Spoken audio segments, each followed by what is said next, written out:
Gumulong na ang oral argument sa Korte Suprema kaugnay ng paglilipat ng sobrang pondo ng PhilHealth para magamit sa iba pang proyekto. Depensa ng gobyerno na ayon ito sa saligang batas at isang pulisiya para mapalago ang ekonomiya. Nakatutok si Salima Refran.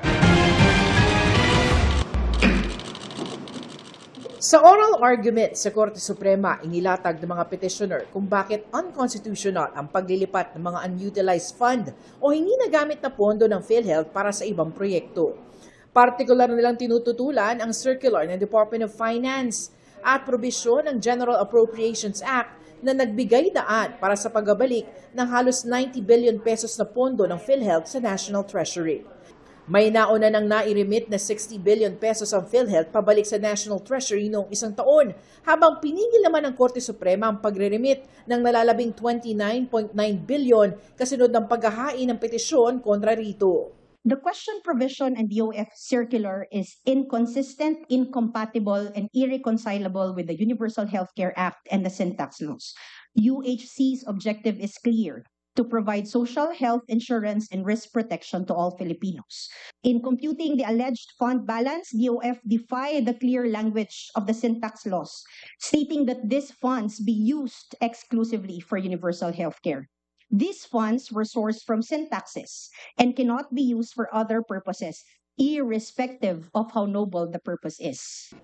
Dumalo sa pagdinig sina Finance Secretary Ralph Recto, Health Secretary Teodoro Herbosa, Social Welfare Secretary Rex Gatchalian at former PhilHealth President Emmanuel Ledesma Jr. Ang Office of the Solicitor General at Office of the Government Corporate Counsel ang kumatawan sa kanila at sa iba pang respondents sa Office of the President, Senado at Kamara.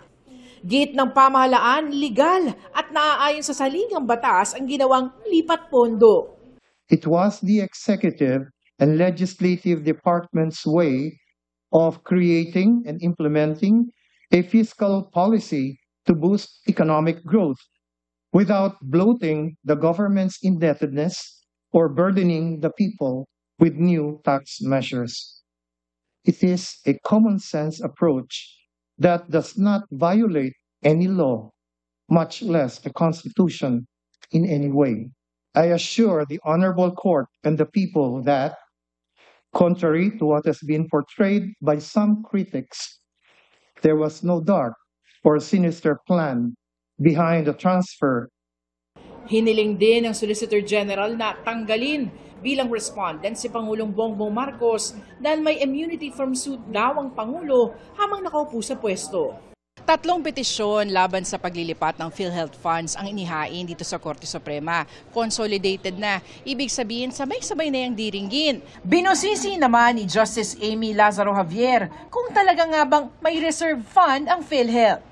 Investment is the last in the order of priority. Yes. Yes. Yes. But, Your Honor, I would like to highlight that every year PhilHealth actually generates more revenues than expenditures. I will show you the report of COA, which shows that PhilHealth is bankrupt, actually. I don't know if you're aware of that. You ought to be aware. If you are, Your Honor. And COA has repeatedly highlighted that in its letters to PhilHealth. And then COA said that for many years, at least 3 years, 21, 22, 23, the reserve fund of PhilHealth is much, much less than its actuarial fund, actuarial estimate. PhilHealth funds transfer! Illegal, unjust! Bago pa man ang oral arguments, nagsagawa ng kilos protesta ang iba't ibang grupo sa labas ng Korte Suprema. Para sa GMA Integrated News, Salima Refran, nakatutok 24 oras.